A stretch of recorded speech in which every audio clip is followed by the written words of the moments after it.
Hey guys, it's Phil coming at you with another video. I hope everyone's doing well and is safe and taking care of themselves during this time because I know it's a trying time and it's a very difficult time to stay focused and stay motivated and trying to get everything done at the same time. And this is going to be an odd video for me because we do not have anyone that has passed their exams because no one is able to take their exams. However, I do have some good news because Audible has agreed to start sponsoring all of my YouTube videos and my podcast. So if you want to support me as well as support them, go to my link at audibletrial.com/fill-in-the-gaps. I'll have the link on the screen as well as in the description if you want to support me. This is an easy way to support me. It does not cost anything, guys. And if you wanted to wonder what books that I would recommend The Alchemist, Shoe Dog, and Outliers. And this is an easy way to start exercising self-care as well as starting to take care of yourself during this time. And for those that are feeling unmotivated at this time, just keep pushing yourself. Try to create a routine that works for you. Start pushing yourself. Start remembering why you wanted to do this and what this exam could mean for you, as well as be kind to yourself during this time. Don't push yourself to the absolute maximum, and know that if you're feeling stressed, actually feel that. And if you're feeling all of these extra things, entertain those things. Don't stuff them down. Address them, assess them, and get back to where you need to be doing and what you need to be doing at this time. And if you want to connect with me and get assistance from me, you can send me an email at berda24@gmail.com. And I'm still offering tutoring services, and the next study groups are as follows. We have 4.5 human developmental theories, 4.12 community interventions, 4.19 client interventions, 4.26 ethics, 5.3 practice questions. And again, if you want information from those, send me an email at berda24@gmail.com.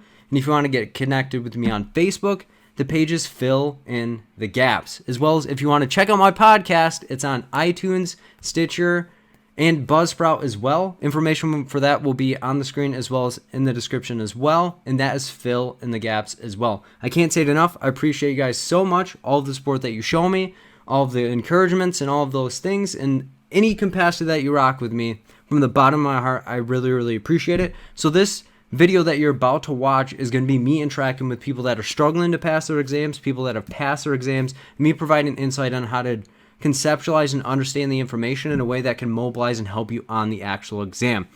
And again, guys, I really, really appreciate it. So if you're like this video, give it a thumbs up, subscribe to the YouTube channel if you want more, and if you want a notification, just click that bell next to it and comment down below any topics or anything that you want to see from me in the future. I'm trying to pump out as much as I possibly can to you guys. Take care of your guys' self, and I'll see you in the next one. Peace out, guys. How do you relax in between questions? So this is where I always tell people to develop a routine that works for you. So that way, if you feel yourself getting too overwhelmed or too anxious or getting lost in the question, to always systematically understand what you're looking at and whether what is in the question is taken away from the exam or adding to the exam in some way. And if you find yourself being overwhelmed by the amount of text or your emotions or your anxiety taking over you, developing a routine that can, 1, de-escalate you, 2, refocus you, and 3, giving yourself some mental breaks throughout the exam so you don't feel super duper overwhelmed. With that, that could mean just close your eyes, deep breathing. You could utilize progressive muscle relaxation, clenching your fist, rolling your shoulders back and then forward, etc. So how do you relax between each question would be dependent on what you find to be relaxing. I personally didn't take a lot of mental breaks during the exam. I took 2 physical breaks, like I took one halfway, and then I took one before I submitted my questions to get my exam result, because I wanted to tell myself that I did the best that I could with what I had and what I knew, and I wasn't going to change any answers because my first mind is always my best mind. And then I walked in, submitted it, and then passed the exam. So how do you relax? It's all dependent on you and what you find to be relaxing. So it all depends on what you prefer. Taking the exam next month for the 7th time. Each time I fail by 12 or less, my anxiety is elevated by the exam. Any suggestions? Hi. So I'm trying to sign up for your group on Sunday as well. I'm the one who can't do the Skype thing. My Mm-hmm. Skype isn't working. So I've been trying to pass this exam for the last 3 to 4 years. The first time I took it, I went to a boot camp, and so I've been studying off of that. They summarize everything that we need to know. Then I've been studying, most of my study materials are off of that, and then I got a bunch of other books from other friends who have ended up passing it before I did. And so I've been studying from the APGAR book, and each time it's always 12 points or less. One time I just reviewed, I didn't even study, and then I only failed by 3 points, which was even more frustrating. I almost rather fail by 100 than 12 points or less. So I'm just, I'm taking it again next month and trying to prepare the best, and you look at this exam as a new exam, like you've been saying in your videos. But my anxiety for it is just, very elevated. What do you think is the best approach for you? So I have no idea. I like when I didn't study and I just reviewed, I only failed by 3 points. So I obviously know the materials, and I think it's my anxiety one, but I have no idea to answer your question. From the sounds of it, the first time you took it, you had motivation. You knew what was going to work for you. It didn't turn out. But ever since people around you are passing and they're giving you more and more materials, you feel you have to dissect those and implement them in some way, shape, or form. Mm-hmm. And the Definitely. more elevated and the more amount of materials that you have, the less you actually believe that what you are getting is helping you. Right. So my suggestion would be to look through all that you have, cut out the stuff that isn't working for you, and stick to what you know and believe that it's going to get you closer to the exam. As you said, the prep that you utilized the least amount of materials, you did the best because you didn't have time to overthink. You didn't have to parse through multiple different techniques and styles. You knew what would work for you and you stuck with it. Yes, and I was watching another one of your videos, and another lady mentioned this, but I also feel um like I need to pass my exam so I can get the job I want. And so I think a lot of that pressure as well.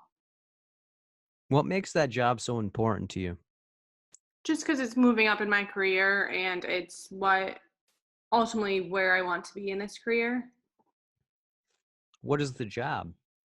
It's in a school social worker. So I'm not being hired because I'm not licensed. Mm-hmm. Which will make this process more frustrating. But my recommendation is to stay focused with what's in front of you rather than imagining what it would be after the process is over, Okay. which is frustrating. Trust me, I'm a human. I have urges. I have goals. I have things I want to get to. But unless I stay focused and dedicate the amount of energy that I'm supposed to the things that are going to lead me to my goal, I'll never accomplish my goal because I'm living too far in the future. Mhm. Yeah, that makes sense. Which I was just having this discussion with my roommate this morning of we want things when we want it due to the fact that our environment as well as how our society is structured today is the more independent and successful you appear, the more valuable the situation and how you feel about yourself. Mm. Yeah, that's But true. it's not what you do with what you have, it's who you are while getting that process and result that's going to sustain and make you who you are. No one on their deathbed is going to say, I wish I would have done this, this, this, or this. They're going to reflect on the things that they've done, and no one is going to remember how long it took you to become a school social worker, but that you were a school social worker and made huge impacts on people's life. Yeah, I agree. And I keep, thinking I only fail if I stop taking the exam. That's the only way I actually fail the exam, and not necessarily the score or the outcome of the exam at that moment. So I would say reduce the amount of materials you have, hone in on your learning style, and cut out the stuff that may be raising your anxiety, and then take it from there.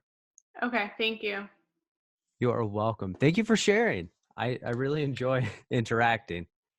Should I take the ASWB practice exam to become familiar with the layout software? I recall you stating you did not. So with this, I always tell people to take it for 2 reasons. Most times people don't take it for one of these 2 reasons. So the first reason is to exercise and understand, is your routine going to work? Meaning, have what you've been mapping out in your head actually going to be relevant to the exam process. Like if I'm feeling anxious and I identified strategies to keep my anxiety down and I still felt super duper anxious, if not more anxious while utilizing those things, probably not going to work in the actual situation of taking the exam. The second reason I tell people to take the practice exam is to get familiar, just like you said, with the layout, the software, the way the questions are asked, the way the questions are structured, how the answers could appear. But the most common reason people will take the practice exam is to understand, am I ready or am I not ready in some way, shape, or form? And that is not going to be helpful, because it's not helpful for 2 reasons. The first reason it's not helpful is that it could inflate your self-esteem, meaning you walk into the exam with the false sense of that you are going to kick this exam right in the chest. And then you sit down, you look at the questions, they overwhelm you, you derail yourself, and then you do less than you would have done if you would have had a level mindset. Or the other end of the spectrum is you take the practice exam, kick it in the chest, and then walk in and then do not do the actual things. Or the practice exam kicks you in the chest and then you feel less than and you get super duper anxious, you feel you're not ready, and then you start second guessing and flop like a fish out of water on the deck. So it's not a gauge of whether you're ready or not, because this practice exam isn't the end all be all and is not equated to your actual exam, because the questions you see on the practice exam are not guaranteed, or you may not even see anything that question structural, anything like that on the actual exam. So do not take it based on the fact to see if you're ready or not. But to answer your question, should you take it to understand the structure and layout? Absolutely, because that's one of the 2 reasons of why I suggest it, because when you have confirmation or familiarity with things, you have comfort. When you know what to expect and how to operate it, you tend to be less anxious around the entire process, because with clarification comes comfortability. So would I suggest it? Yes. Do you recommend self-care or studying the day of the exam? So that is all dependent on the person, because if you're not exercising self-care throughout the entire process, you have the higher likelihood of burning out and being less capable and less energized, less motivated, and less willing to take the actual exam, because you're not taking care of yourself and you're burning yourself at both ends, as they say, and you'll have less energy. Should you study the day of the exam? If it would make you feel better, but if it's going to take away your confidence and your ability to be able to focus on the actual opportunity of taking the exam, I would not. Personally, I read the code of ethics, like skimmed through it before I walked into my exam, because I wanted to keep my mind in the right mindset of an ethical social worker. So it would only benefit me, but I didn't do any practice questions or anything like that, because I didn't want my mind wandering and me word associating and doing all of these multiple things that might take away from my exam. Because at the end of the day, if something's not adding to your situation or making you more comfortable, more confident, and more willing and able to pass the exam, it's probably not a good thing to implement into your prep in general. So as I always say, it depends on the person. I have to take the exam the 13th with just 10 days notice due to my job. I know it's not ideal, but I have 6 more days. What should I prioritize? So yeah, I graduated in August and started this job in May. And so I work in macro social work. I work for an elected official, and they decided that it'd be really great to have me as a licensed social worker before the end of the year. Mm-hmm. So I signed up for the 13th. That was the only date in December that was still open, I think, because it's Friday the 13th and no one wanted it. So I have some time. They've given me some time off to get ready. But yeah, I've been cramming as much as I can, and now I have 6 days left before the test, and I'm trying to figure out where my priorities should be. Okay. So what have you been doing up to this point? I've been doing a lot of the Pocket Prep app, the test questions, and reading study guides and kind of refreshing my mind on things that I haven't thought about as much in a while, as specifically like different diagnoses and medication and things like that that I don't use at work as much. Okay.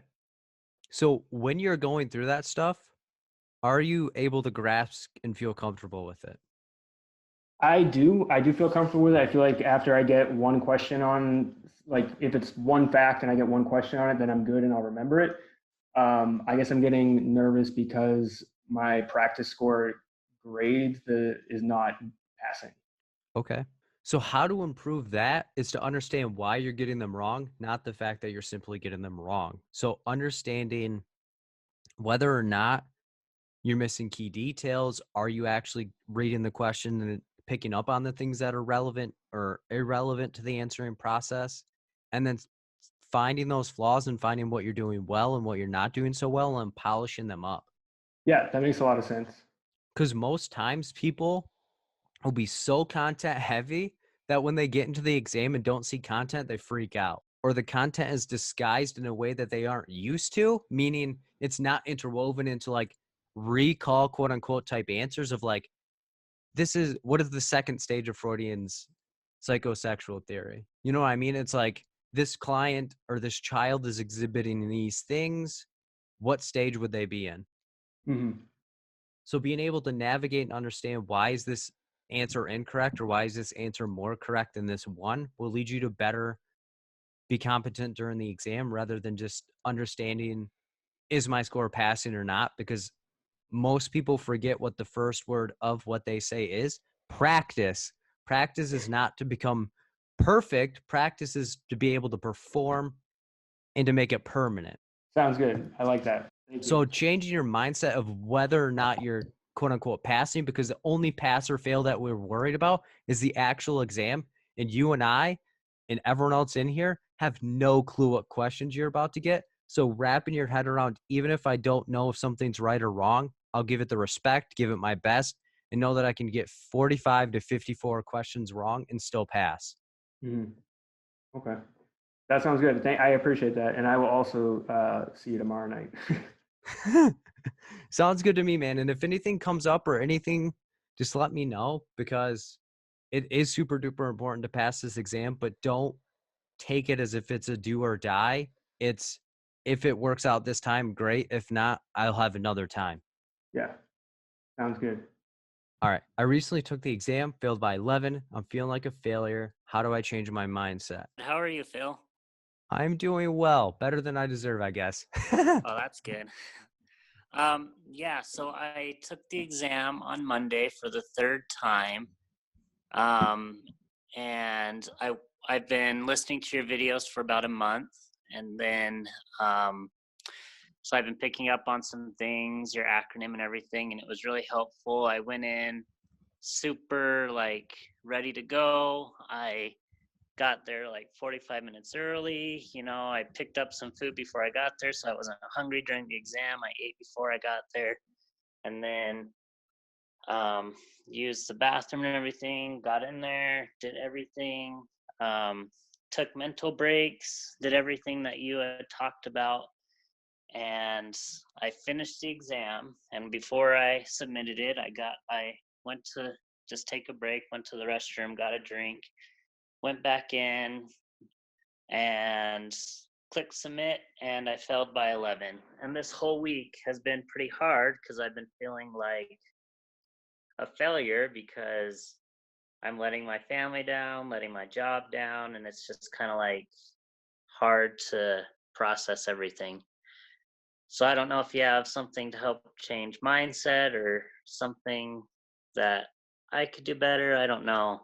So my biggest thing is you listed a lot of other people, but why didn't you list yourself? That's a good question. I guess I wasn't focusing on myself. I was focusing more on who I've let down in general. And if you ask them today, have I let you down? What do you think they would say? I think my family would say no, and my job would probably reluctantly say no, kind of disguising that I have. So that may be the starting point is you are putting feelings that you have onto other people, aka that's projection, defense mechanism, fun fact. But unless you acknowledge that you have let yourself down and no one else, that is when you'll start healing the wound. Okay, that makes sense. Because at this moment, you just said 2 out of the 3 people that you listed, you didn't let down. Okay. So that is where you have to get into the mindset of this process involves other people, but I'm the only person that dictates if I pass or fail. And I didn't achieve a goal that I had for myself, but everyone else around me still cares about me, still supports me, and is still rocking with me like they did prior to me passing this exam. Okay. Yeah, that makes sense. So that is where you have to understand, am I taking this exam for them or myself?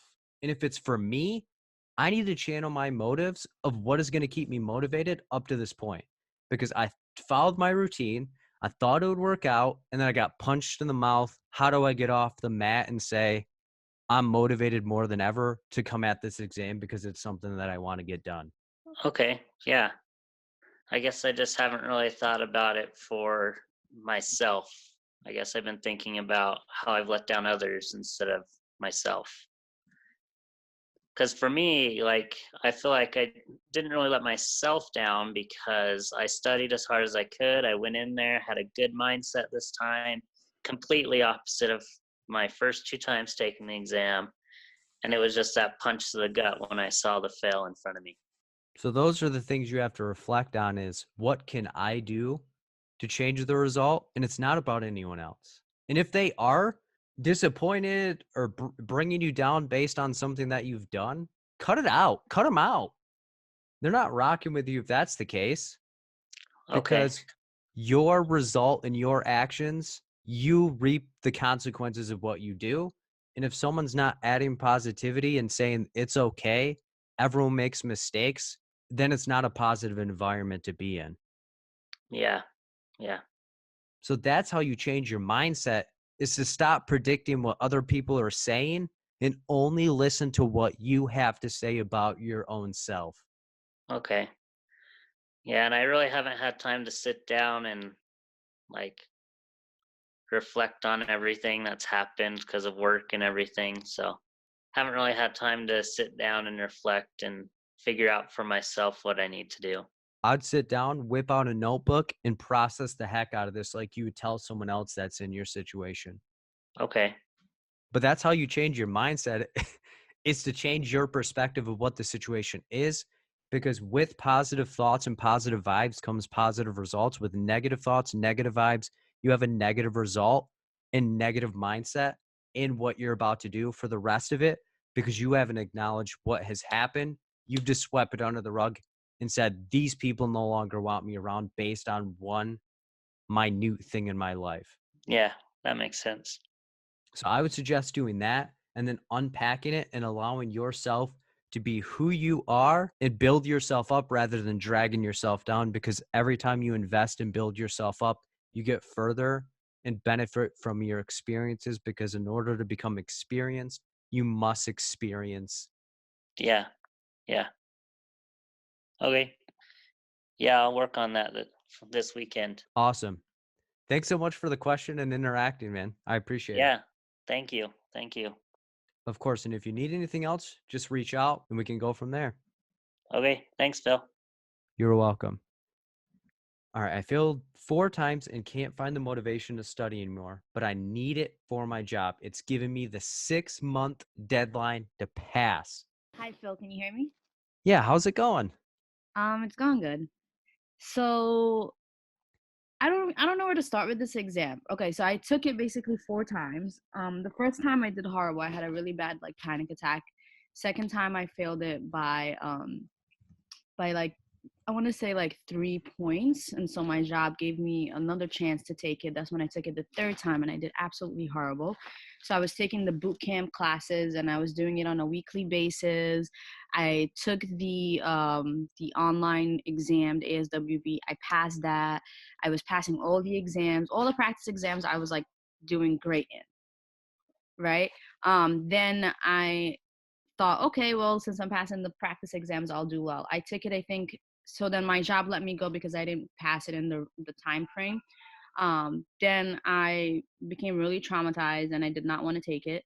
And I was just looking for jobs that didn't require the license. I got into another job that didn't require the license, and I just took it for the heck of it. Again, failed for the fourth time. And I finally found my dream job, which is currently a school social worker. And now they're giving me a 6 months deadline to pass. And I honestly have not had the motivation to study. I tried, and I feel like so many people are just giving me from material to material. All my friends are passing left to right. And now my friends are taking their LCSW, and I still haven't passed my LMSW. And so it's very discouraging. And I sometimes feel like I'm not a good social worker, and I'm not only letting myself down, but I feel like if I'm laid off again from a job, I'm gonna let my students down this time. And it just sucks because I finally found my dream job and I can't pass this stupid exam. Sorry for my language, but yeah. So walk me through the process. Of what, studying or taking an exam? So you took it 4 times. Yeah, You put in a lot of work. You yeah, passed the practice exam. You yeah. were succeeding in some way. You Hmm. felt like it was working. Hmm. Your job let you go. You found another job. And now you have to pass the exam. And people around you are succeeding and you feel like you're not achieving as much. Yeah. What was it like when you interviewed for your dream job? Honestly, I wasn't even gonna go to the job because I saw that it required a license. So I was very surprised I got hired. But I know the person who was interviewing me, even though I was like questioning my abilities the whole time because I'm not a licensed social worker. The person who was interviewing me said that, you're very qualified. We're very glad to have you on the team. You would be a great asset, and then giving me all these good comments. But I was very hesitant to even accept the job because they required the LMSW, and I was like surprised they gave me a shot. So I it's like I didn't want to accept the good comments, and like I just felt like I'm not a good social worker, so why should I? Like when I got the job offer, I was actually kind of sad instead of happy because I'm like, well, I'm gonna fail the exam either way, so should I really take this job, even though it is my dream job? Do you even think you can pass? I do. I just don't know how to, and I don't know if it's ever gonna happen. Okay. Well, I guess that's 2 different things. Yeah. If you don't think you can pass, you won't pass. But you're in a position of you're like, I think I can pass, but I don't know how to get it done. Yeah. Pretty much. So I think you have to change the dialogue of how you're communicating with yourself and viewing your situation. Hmm. Because it's not that you're not capable. It's just you've had a lot go on and you've jumped from strategy to technique to different things each attempt. That's true. Yeah, I haven't like stuck to one strategy. I just like keep going from one strategy to the other, and I keep listening to what worked for people. Like someone told me, don't study the content, just do a ton of practice exams so that way you can get ready for the exam. And I don't even know if that's possible, but I'm starting to get tired of studying the content. And now I got a new textbook that I'm studying, and it has new materials that it's just a lot. So it's going to sound weird, but I need you to burn the house down. I need you to take all of the materials that you don't think are helpful for you, and Yeah. I'll emphasize for you, burn Yeah. them, burn them. Because if it's not leading you closer to where you need to go, burn them. And I bet during the job interview, you didn't walk in and say, I'm going to fail my exam, so don't hire me. I'm incompetent. I'm incapable of doing all of these job responsibilities, and I need to get fired before you hire me. Did you I say any of those things? No, I just interviewed like a normal person. So those things that you said when you were interviewing and the positive things that you said about yourself, you need to reiterate those daily to yourself. I mean, I try to do that too, and I try to like talk to myself in a positive tone and tell myself like, you got this, you got this. But I think I've gotten to a point where I honestly feel I'm just very drained from this exam and exhausted and like pissed that like I'm still here trying to take this exam, like, and still studying. And then on top of that, I work 2 jobs. So I do the full-time job, and I'm also a professor on the weekend. So I think I'm just exhausted and I don't know what else to do anymore. Cut back. Yeah. So I need you to reflect on what you're currently doing and what is adding to where you want to go and what's taken away. and adjust your studying to that.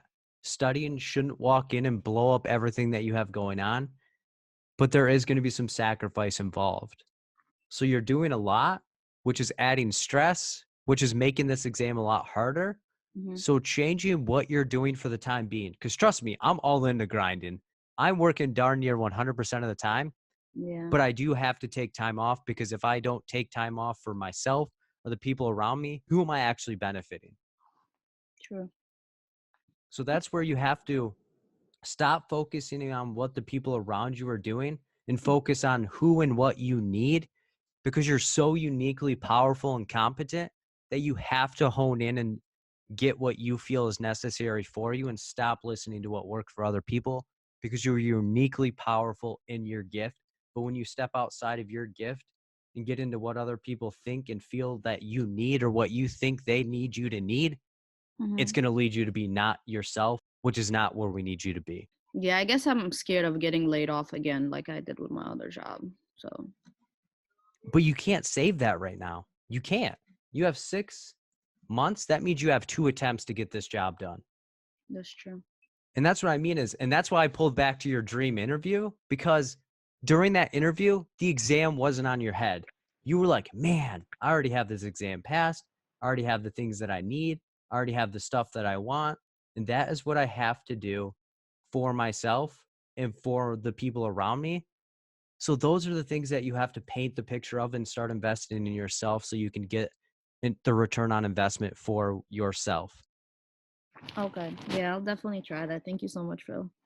Of course, and if you need anything along the way, please reach out, because I'm all into promoting and helping people, but I feel way too often people give away their gifts based on the fact that they let negative influencers or people influence where they should be rather than where they are supposed to be and destined to be. Yeah, I appreciate it. I know that you do ones on like direct and indirect practice, right? Because that's really my weakness on the exam. I do Mm-hmm. everything pretty well on. Mm-hmm. Okay. Yes, I do. Okay. Thank you so much, Phil. Appreciate it. Of course.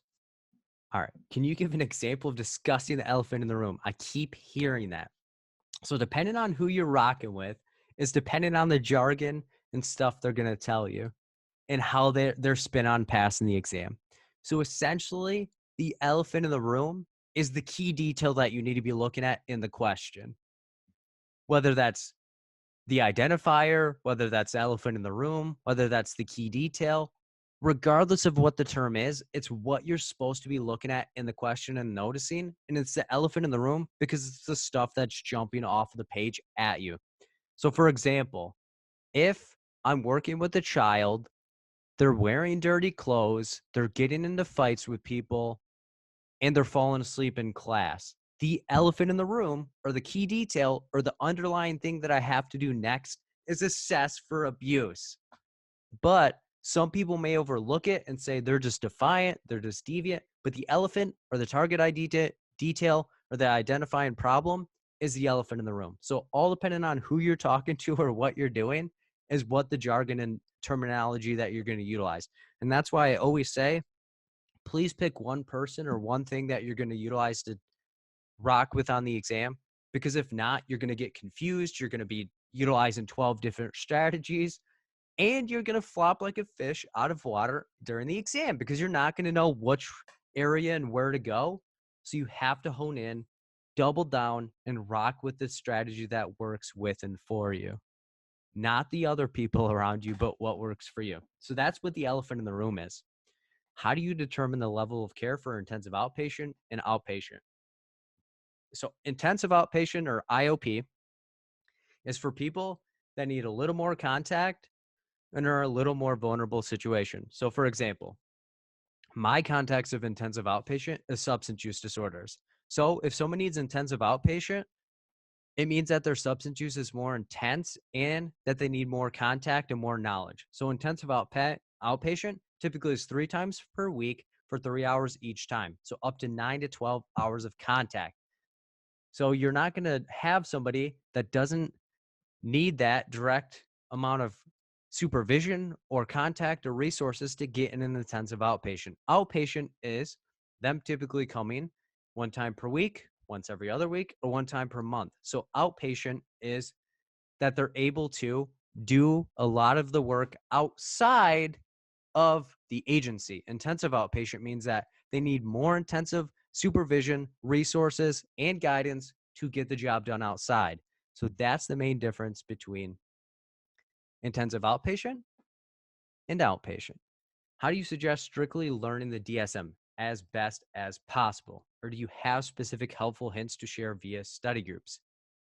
I do host study groups over the DSM, whether it's adult diagnoses, children diagnoses, or comparing the medications to the actual diagnoses. But I always recommend that people break the DSM based on disorders. So, for example, I'm going to study all of the depressive disorders. I'm going to study all of the anxiety disorders, all of the personality disorders, all of the psychotic disorders, all of the childhood diagnoses. So that way you don't overwhelm yourself. And I would have each of those disorders a different day of studying. So that way you have time for it to sit with you and you actually gain the knowledge. So that way, when you're looking at it, it's not a basic recall. You actually understand what you're looking at and what you're actually doing with and for the client. So I always say, break it up into pieces and make it easier to digest, because without that, it can distract you. Next question. Taking my clinical exam soon. I'm feeling overwhelmed with the amount of content to study. Any suggestions? Yes. I always suggest reflecting on what you know, what you feel that you need a little more practice on, and what you absolutely don't know. And it's not just simply being able to look at a sheet of paper and recall it in a question. It's being able to look at the information, understand why the information is the information, and then applying it to a question and being able to dissect and differentiate it from the different things in the different categories. So if you're doing human developmental theories, you're looking at Erickson's, you're looking at PJ's, you're looking at Kohlberg's, you're looking at Freudian, etc. You have to understand what is the difference between all of these other strategies and what are the differences between the theories, because there's a lot of similarities within the theories. Why? Because they all study development. So the end result is that someone matures and develops into a human based on the characteristic within their situation. So figuring out ways to understand it within your learning style. So if you're a visual learner, create charts, create note cards, create visual documents and diagrams. If you're an auditory person, record yourself saying the information. Find somebody that has already done an auditory resource for you. And then if you're a tactile person, read it. Create things that you can actually touch. Figure out ways to actually display the different theory for you to have recognition of it. So knowing your learning style is super duper important, because that is the way that you learned. And somebody might ask, how in the heck do I figure out my learning style? Reflect back on in grad school, when you were in class, how did you learn and what was most helpful for you? Your professors probably honed in on a particular style that they felt would be necessary for you. So know yourself and then go from there. All right. I thought to myself, I'm not smart enough for this exam. Are you there? I'm here, Phil. How are you? I am doing well. How's it going? I'm doing well. I feel good, have a lot of energy, and I'm motivated to help. Like always. I try my best. So what made you think that you weren't smart enough to pass this exam? I don't know. This time around, I did all my practicing. I was feeling confident. I was not feeling nervous about this exam for once in my life. And when I got to the exam, when I get to the end of the results, and I was just thinking to myself, maybe I'm not even smart enough for this test anymore. Before you got your results or when you got your results? When I got my results. So what about the results made you think I'm not smart enough? Just the fail, like once again on that piece of paper, it's like reassuring me that I'm not smart enough for this test. And I've had the actual privilege to work with you throughout the entire thing. And I don't think it's not that you're not smart enough for the exam. It's just those small details can get inside of your head and you want to help people and you may skip steps sometimes. But does that mean that you're not intelligent enough for it? I mean, you're so right about it. You're right about, it gets into my head. There was these questions because I took my test today, and there was these questions where I'm like, which is the first step that I'm going to take with this client? And I'm like, of course, like the needy person that I am, I'm like, let me help them right now. But I feel like maybe that's what I need to practice a little bit more on, the steps. Like if it was a fire, how would I proceed with entering a place?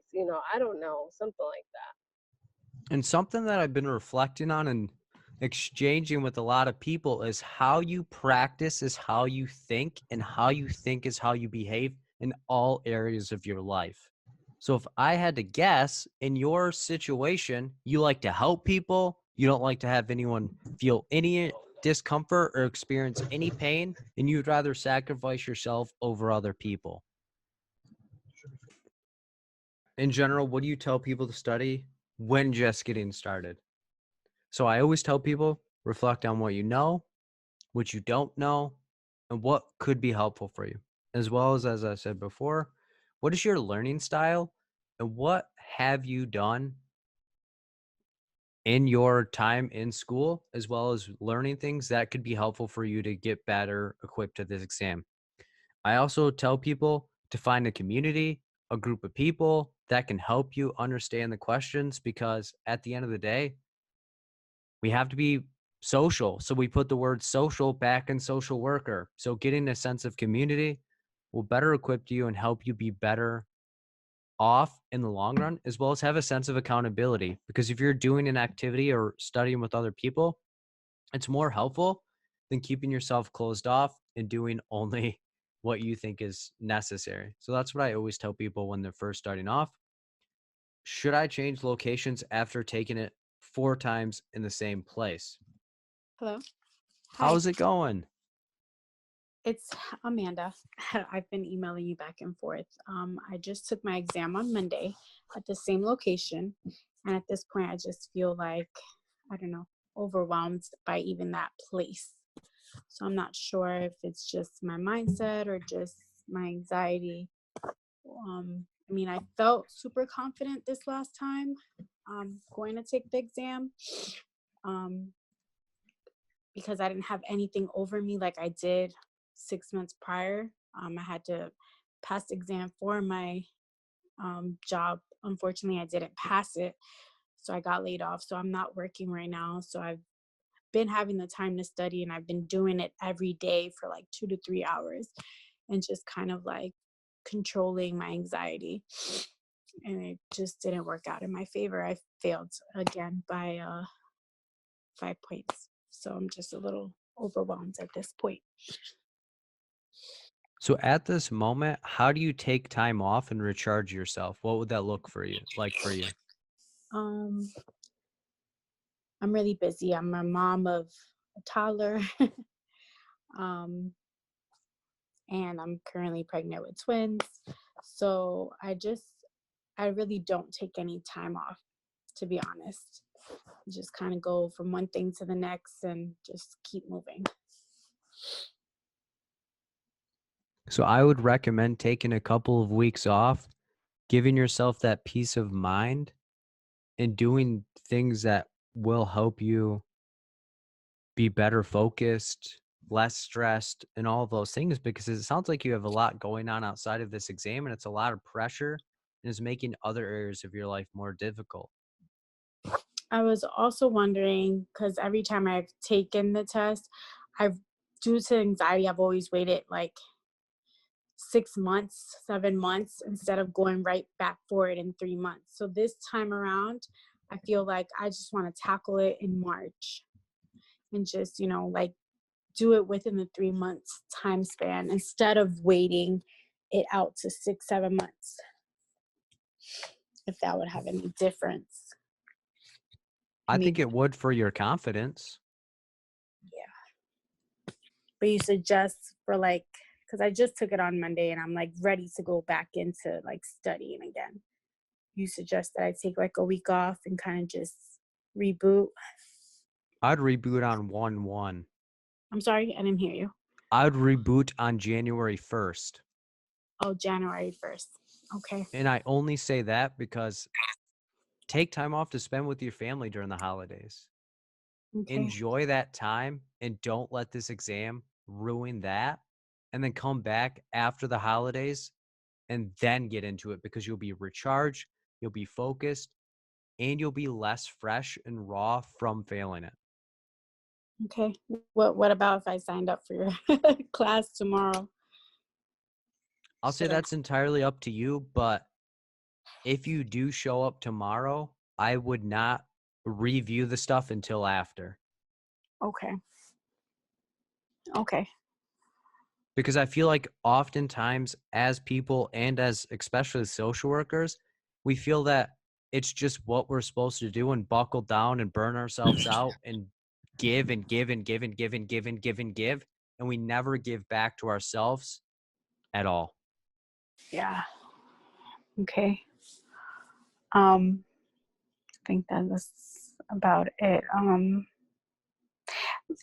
we get that test result paper back and we see where we scored the lowest, and like, are those topics that you do provide help in? Because the lowest, like this time, it was kind of weird because the last time I took it and I failed by 8 points. I was really high in the indirect interventions with clients, and this time I wasn't. So it's like kind of like, how do you, like, how many points should you really hone in each section to feel confident? And this is going to sound really weird, and this is how I differ from most other people that help people pass the exam. I don't focus on that sheet at all. Okay. Because during the exam, you're not thinking in your head, this is an indirect and direct practice. Right. This is a professional relationship and ethics question or human developmental or person. You know what I mean? So Okay.